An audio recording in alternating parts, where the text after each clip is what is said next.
24 question है कि a merchant earns a profit of 20% by selling a basket containing 80 Apple है which cost इम 240।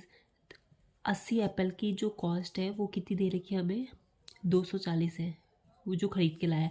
तो एक एप्पल कितने में मिला होगा, उसे 3 रुपये में मिल गया होगा। एक एप्पल की हमारी कॉस्ट इतनी हो गई है। But he gives 1/4 of it to his friend at the cost price. लेकिन अब देखो 80 का 1/4 कितना होता है, 20 होता है। तो ये इसने अपने दोस्त को दे दिया है कॉस्ट प्राइस में, मतलब वो कितने में दे दिया उसने। अगर हम एक की कीमत 3 है तो ये 20 की कीमत कितनी हो जाएगी, 60। तो उसने 60 रुपये में अपने दोस्त को दे दिया है। अब वो बोल रहा है कि अब उसके बाद उसने अगर 20 दे दिए तो बचे उसके पास 60 है। हाँ, 60 एप्पल अभी उसके पास बचे हैं। अब वो बोल रहा है कि अब and sell the remaining apple in order to earn the same profit at one price he sell each apple. अब वो उसको प्रॉफिट सेम चाहिए, उसे कितना 20% प्रॉफिट चाहिए। तो वो कितने में उसको बेचना चाहिए, ठीक है।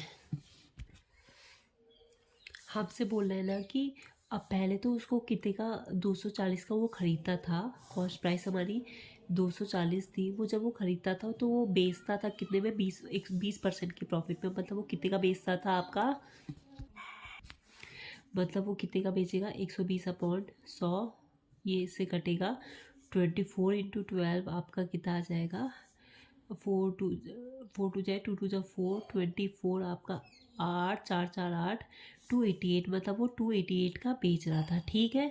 अभी ना उसने आपके कितने बेच दिए हैं, उसने आपके 60 रुपये के तो उसने बेच दिए हैं। अब उसको बेच रहे तो इतने के ही हैं। तो जो बचे हुए एप्पल हैं, बचे कितने हैं उसके, उसने मतलब 60 रुपये के उसने बेच दिए हैं। ये क्या दिक्कत आ रही है, 60 रुपये के बेच दिए हैं, 60 रुपये के उसने बेच दिए हैं। तो अब उसके पास बच गए हैं उसके चीज़ें सब कंफ्यूज हो गई मैं, ठीक है। अब ना उसने 60 रुपये के बेच दिए हैं और उसको 288 रुपये तो बेच रही है। तो बचे कितने पैसे, 8 2 228। अब ना उसको जो बचे हुए 60 एप्पल हैं वो उसको 228 में बेचने हैं, ये है कहने का मतलब। तो एक एप्पल कितने का हो जाएगा, 228 अपॉन में 60 से डिवाइड कर देंगे। 2 2 4 जाए 2 3 जा 3 3 जा 9 10 11 3 जा 24 3 1 जा 0। तो 3.8 का वो ईच एप्पल वो उसके हिसाब से बेचेगा जो उसके बचे हुए 60 एप्पल है। आई होप समझ में आया होगा।